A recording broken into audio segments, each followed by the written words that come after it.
Welcome to our channel. Today we how to transfer files from Box to SharePoint Online with permission mapping, detailed guide step by step clearly.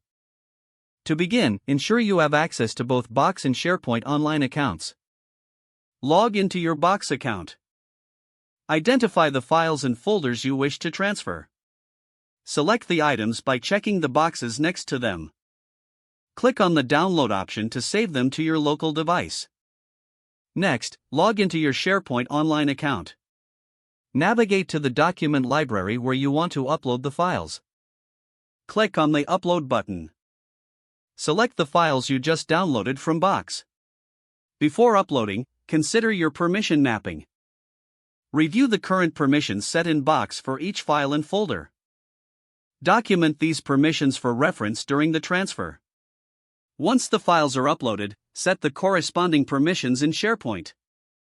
To do this, click on the file and select Manage Access. Compare the documented permissions with what you have and make the necessary adjustments to match the Box permissions. Check for any shared links that need to be recreated in SharePoint. Ensure all team members have appropriate access after transferring. After completing the upload and permission settings, verify the file integrity. Open a few files to confirm they were uploaded correctly. Inform your team about the successful transfer. Provide guidance on accessing the files in SharePoint. Finally, monitor the shared access to ensure everything is functioning as intended. If the page does not load, refresh the browser or try again in a private or incognito window. Make sure you are using the correct email address, then retype it carefully to avoid small typos. If your password is not accepted, use the reset option and create a new strong password you can remember.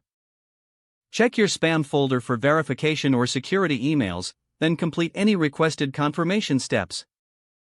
Enable two-factor authentication if available to improve account security and reduce unauthorized access risk.